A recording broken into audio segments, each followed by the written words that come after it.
This is the ASA injection.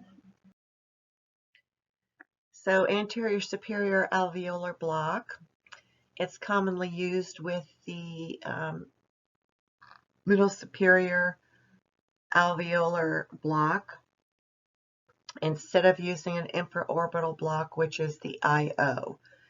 So what you have to know about this is that in Malmed's book, he has the ASA as the infraorbital. That's what he's calling the ASA. It's actually the infraorbital block. So the ASA that you're going to be giving is very similar. It's almost exactly like the MSA, only it's just moved to a different tooth.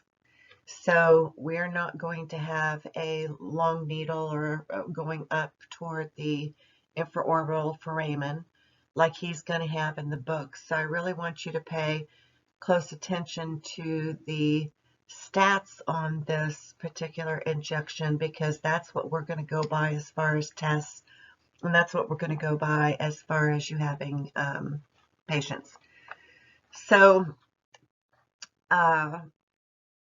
when it talks about consider crossover ASA nerve to the contralateral side of the patient, what they're talking about is when you are anesthetizing between 8 and 9 and 24 and 25, those nerves on 8 some of them can be bent towards 9, and some of 9's on the mesial side, and some of 9's mesial nerves can be bent over toward 8. And so when you're anesthetizing those teeth, very often you will be fine until you are scaling at the very mesial of 8, and all of a sudden they'll wince, and you know that they're not anesthetized. At that point, often if you just give a little like an infiltration and just a little bit, like a stopperful of anesthetic to 9, then it will go ahead and numb the mesial of 8, and vice versa. So the same thing happens with 24 and 25. Sometimes those nerves don't go just picture perfect, and some of them will cross over to a different tooth. So it can actually happen anywhere in the mouth, but this is what they're talking about on those anteriors. So it's going to anesthetize the pulp of the maxillary canine and incisor teeth, and the associated periodontium, the gingiva, and the facial soft tissue. You can see here where the barrel and the needle, where you're actually going to be putting this is you want to get to the root tip of the canine. And so there is on the actual anatomy, you have the eminence and the fossa, and then another eminence. So the fossa is the dip in between, like the canine and the lateral, and or the valley, and the eminence is going over the root, so it's just a little more bulbous there. So you really want to put the barrel of your needle, either if it can fit, it should go right over the canine up to the apex of a little above the apex of that canine. But sometimes on some people's anatomy, it doesn't really, you can't fit it there as neatly as that picture looks. So you'll want to put the needle in between the canine and the lateral, moving it toward, kind of diagonally a little bit toward the apex of the canine.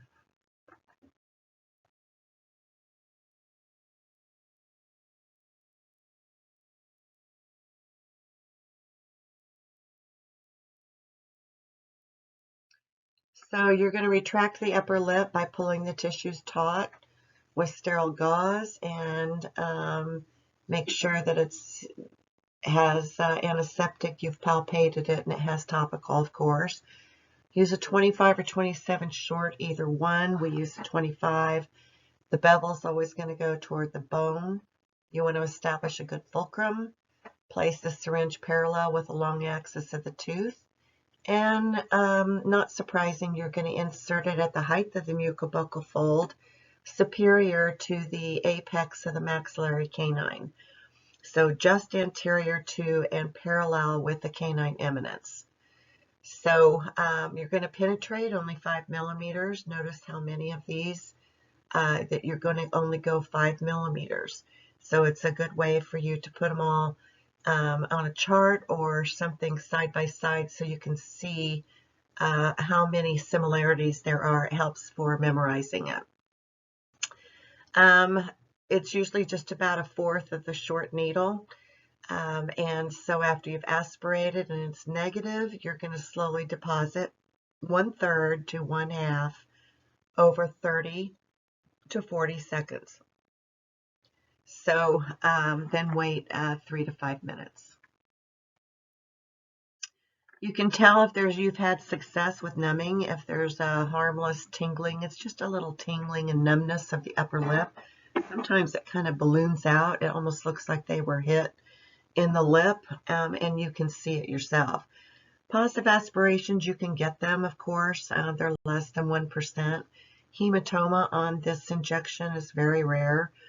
Anesthetizes the maxillary centrals through the canine. So the ASA complication would be pain. It would be maybe if you had the needle too close to the bone and it was rubbing against the periosteum, or if you inject it too rapidly, that can be a little painful. So if that happens, you would withdraw the needle, insert it farther away from the bone, or in the second case, you would inject slowly.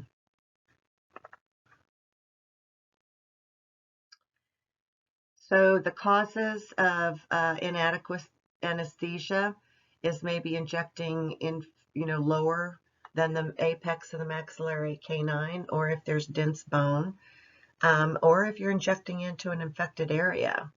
So in order to adjust, you would just increase the depth of penetration and deposit superior or above the apical region of the maxillary canine. So if that did not work, you could always administer the infraorbital block should you learn that. So according to these, as far as the target area and all of that, it's going to be the ASA nerve is definitely going to be the target, not how it says in the book about the infraorbital. And that is the end of the ASA.